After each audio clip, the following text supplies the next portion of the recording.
Rasio solvabilitas. Ada dua rasio solvabilitas yang sering digunakan, yaitu, tapi sebelum membahas itu, yang pertama kita cari tahu dulu apa itu rasio solvabilitas ataupun solvency ratio. Nah, rasio solvabilitas adalah rasio yang digunakan untuk menentukan kapabilitas suatu perusahaan dalam pembayaran utang jangka panjang. Nah, saya langsung ambil contoh itu, rasio solvabilitas yang digunakan untuk mengukur seberapa mampu PTBK dalam membayar utang jangka panjangnya pada tahun 2022. Jadi, solvabilitas ini untuk mengukur suatu kemampuan perusahaan dalam membayar utang jangka panjangnya. Yang pertama dengan menggunakan debt to asset ratio.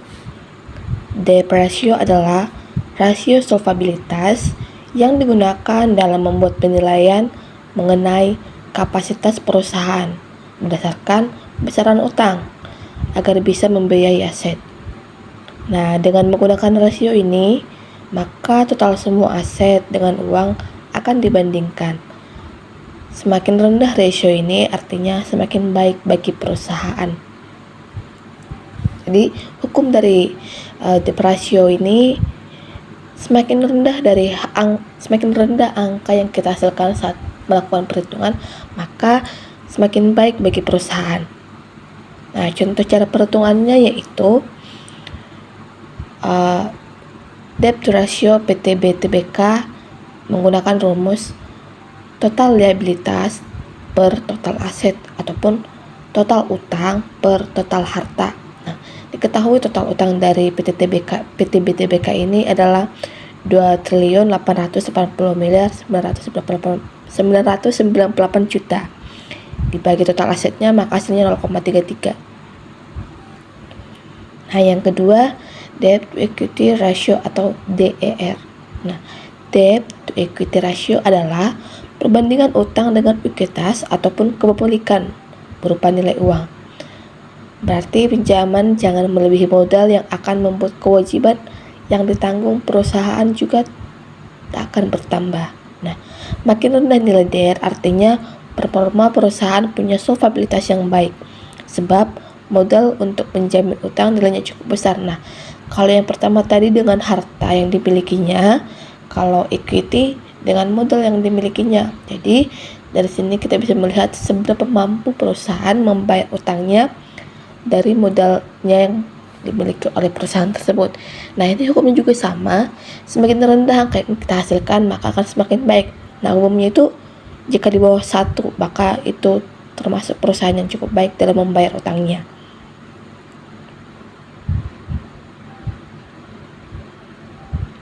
Nah, contoh perhitungannya itu, contohnya itu ekuitas suatu perusahaan itu ada 5 dan utangnya ada 2.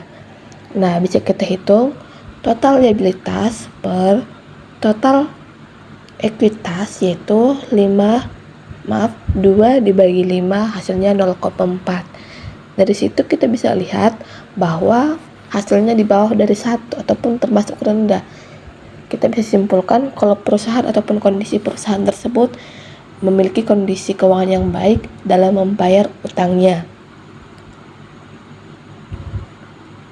Berarti kondisi perusahaan tersebut masih tergolong perusahaan yang sehat jika kita lihat dari kemampuan dia dalam membayar utang jangka panjangnya ataupun utangnya gitu. Hanya dengan melihat perbandingan utangnya dari ekuitas yang dimiliki dan juga aset yang dimilikinya. Dari situ kita bisa simpulkan kalau PTBTBK adalah suatu perusahaan yang baik ya. Nah, sampai gini pembahasan kita mengenai rasio solvabilitas. Terima kasih telah menonton. See you.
Baiklah, sampai sini saja. Terima kasih telah menonton.